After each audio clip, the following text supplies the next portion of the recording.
ಇಲ್ಲಿ ಏನು ಮಾಡಿದ್ರೂ ಸರಿ ಹೋಗ್ತಾ ಇಲ್ಲ. ಬಂಡಾಯಕ್ಕೆ ಬದಲಾವಣೆಯೇ ಮದ್ದು ಅನ್ನೋ ರೀತಿ ಕಾಣಿಸ್ತಾ ಇದೆ. ಖಾತೆ ಹಂಚಿಕೆ ಗೊಂದಲ, ಸಚಿವ ಸ್ಥಾನಕ್ಕಾಗಿ ಹಲವರ ಅಸಮಾಧಾನ, ಮಾಜಿ ಸಿಎಂ ಸಿದ್ದರಾಮಯ್ಯ ಬೇಸರ. ಒಂದಲ್ಲ ಎರಡಲ್ಲ 10 ಬಿಕ್ಕಟ್ಟುಗಳು. ಈ ಕಾರಣಕ್ಕೆ ಟೆನ್ಷನ್ಗಳ ಮೂಟೆ ಹೊತ್ತು ಸಿಎಂ ಡಿಕೆ ಶಿವಕುಮಾರ್ ಡೆಲ್ಲಿ ಯಾತ್ರೆ ಕೈಗೊಳ್ಳುತ್ತಿದ್ದಾರೆ. ಹೈಕಮಾಂಡ್ ನಾಯಕರ ಜೊತೆ ಚರ್ಚಿಸಿ ಮದ್ದು ಪಡೆದುಕೊಂಡು ರಿಟರ್ನ್ ಆಗಲಿದ್ದಾರೆ.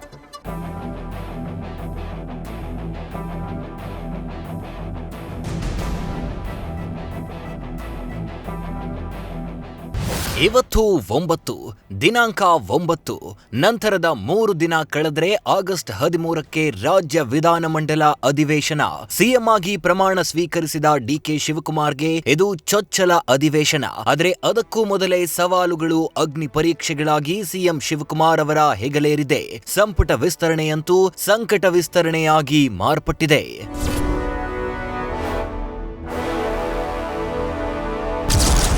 ಸಿಎಂ ಡಿಕೆಶಿ ದೆಹಲಿ ಯಾತ್ರೆ, 3 ಬದಲಾವಣೆ ಚರ್ಚೆ. ಆದಷ್ಟು ಬೇಗ ಖಾತೆ ಕಿಚ್ಚು ಶಮನ, ಸಂಧಾನ ಸಮಾಧಾನ. ಅಂತೂ ವಿಸ್ತರಣೆ ಬಳಿಕ ಸಿಎಂ ಡಿಕೆಶಿ ಡೆಲ್ಲಿ ಯಾತ್ರೆ ಕೈಗೊಂಡಿದ್ದಾರೆ. ಸಚಿವ ಸ್ಥಾನಕ್ಕಾಗಿ ಹಲವರ ಅಸಮಾಧಾನ, ಖಾತೆ ಹಂಚಿಕೆ ಗೊಂದಲಗಳ ನಿವಾರಣೆಯಾಗಲಿದೆ. ಇವತ್ತು ದೆಹಲಿಯಲ್ಲೇ ವಾಸ್ತವ್ಯ ಹೂಡಲಿರುವ ಸಿಎಂ ಡಿಕೆಶಿ ಅಧಿವೇಶನಕ್ಕೂ ಮುನ್ನವೇ ಹೈಕಮಾಂಡ್ ನಾಯಕರ ಜೊತೆ ಚರ್ಚಿಸಿ ಎಲ್ಲಾ ಅಸಮಾಧಾನಗಳನ್ನ ಶಮನ ಮಾಡಲು ಪ್ಲಾನ್ ಮಾಡಿಕೊಂಡಿದ್ದಾರೆ. ಸಿಎಂ ಡಿಕೆ ಶಿವಕುಮಾರ್ಗೆ ಸದ್ಯ 3 ಸಮಸ್ಯೆಗಳು ಸುತ್ತಿಕೊಂಡಿವೆ. 3 ಕಗ್ಗಂಟು ಬಿಡಿಸಲು ಡಿಕೆಶಿ ಹರ ಸಾಹಸವನ್ನೇ ಪಡ್ತಿದ್ದಾರೆ. 1, ಸಿಎಂ ಸಿದ್ದರಾಮಯ್ಯ ಅಸಮಾಧಾನ ಶಮನ ಮಾಡಲೇಬೇಕಿದೆ. ಅದಾಗದೆ ಡಿಕೆಶಿ ಕುರ್ಚಿ ಕುಂಟಾಬಿಲ್ಲೆ ಆಡಲಿದೆ.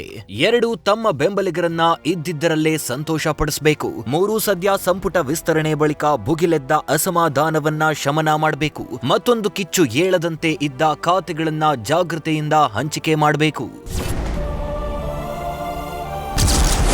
ಸಿಎಂಗೆ ತಲೆನೋವು ತಂದಿಟ್ಟ ಹೈಕಮಾಂಡ್ ನಾಯಕರ ತೀರ್ಮಾನ. ಸಿದ್ದರಾಮಯ್ಯ ಕೇಳಿದವರಿಗೆ ಸಚಿವ ಸ್ಥಾನ ನೀಡದೆ ಸಿಎಂಗೆ ಸಂಕಷ್ಟ.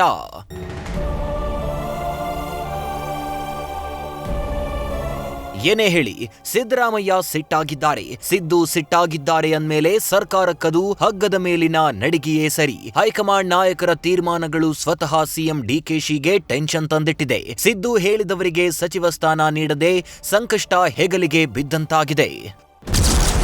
ತಮ್ಮವರಿಗೆ ಸಚಿವ ಸ್ಥಾನ ನೀಡುವಂತೆ ಮಾಜಿ ಸಿಎಂ ಸಿದ್ದರಾಮಯ್ಯ ಪಟ್ಟು ಹಿಡಿದು ಕುಳಿತಿದ್ದಾರೆ. ಈ ಕಾರಣಕ್ಕೆ ಆವತ್ತು ಪ್ರಮಾಣ ವಚನಕ್ಕೆ ಸಿದ್ದರಾಮಯ್ಯ ಗೈರಾಗಿದ್ರು. ಸಿದ್ದರಾಮಯ್ಯ ಹೇಳಿದವರಿಗೆ ಸಚಿವ ಸ್ಥಾನ ಕೊಡದಿದ್ರೆ ಸರ್ಕಾರಕ್ಕೆ ಡ್ಯಾಮೇಜ್ ಸಾಧ್ಯತೆ ತಳ್ಳಿ ಹಾಕುವಂತಿಲ್ಲ.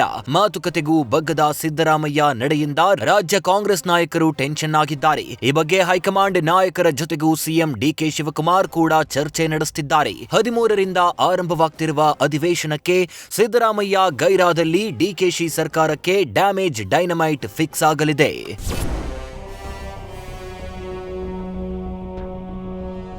ಒಂದ್ ಕಡೆ ಅಸಮಾಧಾನಿತರ ಟೀಮ್, ಮತ್ತೊಂದ್ ಕಡೆ ಸಿದ್ದರಾಮಯ್ಯ ಬೇಸರ. ಈ 2 ಸೈಡ್ಗಳನ್ನ ಕಂಟ್ರೋಲ್ ಮಾಡುವುದರಲ್ಲೇ ಸಿಎಂ ಡಿಕೆ ಶಿವಕುಮಾರ್ ಸರ್ಕಸ್ ಮಾಡ್ತಿದ್ದಾರೆ. ಆದ್ರೆ ವಿಜಯಪುರದಲ್ಲಿದ್ದ ನಗರಾಭಿವೃದ್ಧಿ ಸಚಿವ ಯತೀಂದ್ರ ಈ ಮಾತುಗಳನ್ನ ಒಪ್ಪಲು ಸಿದ್ಧವಿಲ್ಲ. ಅವರಿಗೆ ಏನು ಅಸಮಾಧಾನ ಇಲ್ಲ.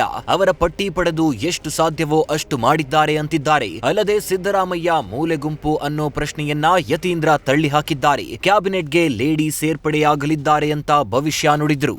ಯಾರು ಹೇಳಿದವ್ರದ್ದು ಹಾಗಿಲ್ಲ ಅಂತ, ಮತ್ತು ಅವ್ರಿಗೆ ಅಸಮಾಧಾನ ಇದೆ ಅಂತ ತಂದೆಯವ್ರಿಂದ ಬಂದು ಬಹಿರಂಗವಾಗಿ ಹೇಳಿದ್ದಾರೆ ಅಸಮಾಧಾನ ಇಲ್ಲ ಅಂತ. ನಾನೇ ತಂದೆಯವ್ರ ಜೊತೆ ಇದ್ದೀನಲ್ಲ, ಸೊ ಅವ್ರಿಗೇನು ಅಸಮಾಧಾನ ಇಲ್ಲ. ಮತ್ತು ಮೂಲೆ ಗುಂಪನ್ನು ಕೂಡ ಮಾಡಿಲ್ಲ. ಯಾಕೆಂತಂದರೆ ಸಚಿವ ಸಂಪುಟ ವಿಸ್ತರಣೆ ಮಾಡಬೇಕಾದ್ರೆ ತಂದೆಯವ್ರನ್ನ ಕರೆದು ಅವರ ಅಭಿಪ್ರಾಯಗಳನ್ನು ತೆಗೆದುಕೊಂಡು ಅವರು ಏನು ಅಭ್ಯರ್ಥಿಗಳ ಪಟ್ಟಿ ಕೊಟ್ಟಿದ್ರು ಅದನ್ನು ಇಸ್ಕೊಂಡು ಅದರೊಳಗೆ ಎಷ್ಟು ಸಾಧ್ಯ ಆಗುತ್ತೋ ಅಷ್ಟು ಮಾಡಿದ್ದಾರೆ. ಈಗ ಅವ್ರ ವಿಚಾರದಲ್ಲಿ ಸ್ವಲ್ಪ ತಪ್ಪಾಗಿದೆ. ಈಗ ಬೇರೆ ಯಾರನ್ನ ಮಹಿಳಾ ಸಚಿವರನ್ನ ಮಾಡಬೇಕು ಅಂತ ಹೇಳಿ ನಮ್ಮ ಹೈಕಮಾಂಡ್ ಅವ್ರು ಚಿಂತನೆ ಮಾಡ್ತಿದ್ದಾರೆ. ಅವ್ರು ಯಾರಾದರೂ ಒಂದು ಸೂಕ್ತ ಹೆಸರನ್ನ ಖಂಡಿತ ಕೊಡ್ತಾರೆ. ಒಬ್ಬ ಮಹಿಳೆ ಕೂಡ ನಮ್ಮ ಕ್ಯಾಬಿನೆಟ್ಗೆ ಇಂಡಕ್ಟ್ ಆಗ್ತಾರೆ.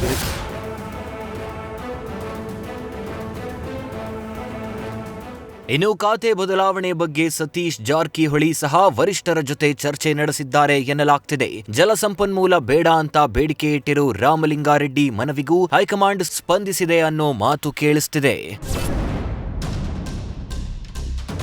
ಒಟ್ಟಾರೆ ಗುರುವಾರವೇ ಅಧಿವೇಶನ. ಆ ಅಧಿವೇಶನಕ್ಕೂ ಮೊದಲೇ ಸಚಿವರ ಖಾತೆ ಹಂಚಿಕೆಯಾಗಬೇಕು. ಸಂಪುಟ ವಿಸ್ತರಣೆ ಗೊಂದಲಗಳು ಕ್ಲಿಯರ್ ಆಗಬೇಕು. ಆ ಬಳಿಕವೇ ಬಲಿಷ್ಠ ವಿಪಕ್ಷ ಬಿಜೆಪಿ ಜೆಡಿಎಸ್ ದೋಸ್ತಿಗಳನ್ನ ಎದುರಿಸಲು ಸಾಧ್ಯ. ಈ ಸಾಧ್ಯತೆಗಳನ್ನ ಬಲ್ಲ ಚದುರಂಗದ ಜಗತ್ ಕಿಲಾಡಿ ಡಿಕೆಶಿ ಪಕ್ಷದೊಳಗೆ ಸವಾಲಾಗಿ ವಿಶ್ರಮಿಸುತ್ತಿರುವ ಭಿನ್ನಮತ ಬಂಡಾಯದ ಕಿಡಿಗಳನ್ನ ಶಮನಿಸಿ ಮಣಿಸಲು ಕಸರತ್ತು ನಡೆಸುತ್ತಿದ್ದಾರೆ. Harish Kakol, political bureau, news first. News first ನಿರ್ಭೀತಿಯಿಂದ ನಿಮ್ಮ ಪರವಾಗಿ.